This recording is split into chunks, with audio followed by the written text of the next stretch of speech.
Vidéo, Aline, tenante du titre du Jeu de France 2 durant 30 émissions consécutives, a vu sa belle série s'arrêter suite à une erreur de la production sur les paroles de la chanson Manhattan Kaboul interprétée par Axel Red et Renaud.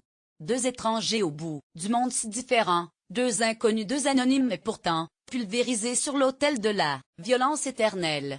So long, adieu mon rêve américain, moi plus jamais esclave des chiens, il t'imposait l'islam des tyrans, chantait Axel Red et Renaud en 2002 dans Manhattan Kaboul. Les paroles de cette chanson récompensées aux victoires de la musique et au NERJ Music Awards en 2003 ont été l'objet d'un litige mardi soir dans N'oubliez pas les paroles. Dans le Jeu de France 2 animé par Nagui, les candidats doivent interpréter des chansons francophones en parvenant à respecter du mieux possible les paroles originales. Lors de la dernière phase de l'émission, le maestro tenant du titre est opposé à un outsider sur un titre commun. Plus un candidat reprend correctement les mots de la chanson, plus il marque de points. Dès qu'une erreur est repérée, le karaoké prend fin. Mardi soir, Aline Impéry tentait de remporter une 31e victoire consécutive face à Mylène.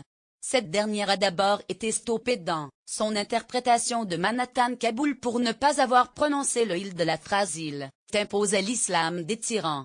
Or l'orthophoniste mosellane semblait bien l'avoir fait. Puis Aline, la maestro, a été arrêtée sur la même phrase pour avoir dit des tyrans alors que la production voulait entendre les tyrans. L'enregistrement original et le livret de l'album diffèrent du texte de l'éditeur. La production de N'oubliez pas les paroles battue par Mylène sur le score de 155 points contre 150, Aline Impéry a quitté le jeu de Nagui, avec la somme de 135 000 €, le 14e gain le plus fort de l'histoire de N'oubliez pas les paroles.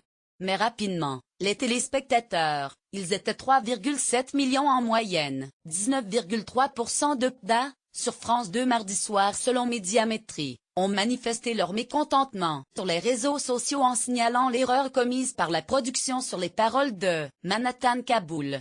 Celle-ci a réagi mercredi et fait son mea culpa. Suite à l'élimination d'Aline, vous êtes nombreux à nous avoir fait part de vos doutes sur les paroles de Manhattan Kaboul, a déclaré la production du Jeu de France 2.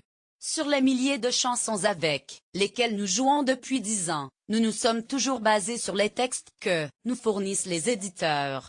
Car tout le monde sait qu'il peut y avoir des divergences entre les différentes versions d'albums, les livrets, les versions. Après vérification, il semble que dans ce cas très précis l'enregistrement original et le livret de l'album diffèrent du texte de l'éditeur, et qu'il y ait une coquille dans ce dernier. Pour réparer son erreur, les producteurs de N'oubliez pas les paroles ont invité Aline Impéry à revenir dans le jeu, dès que son agenda le lui permettra.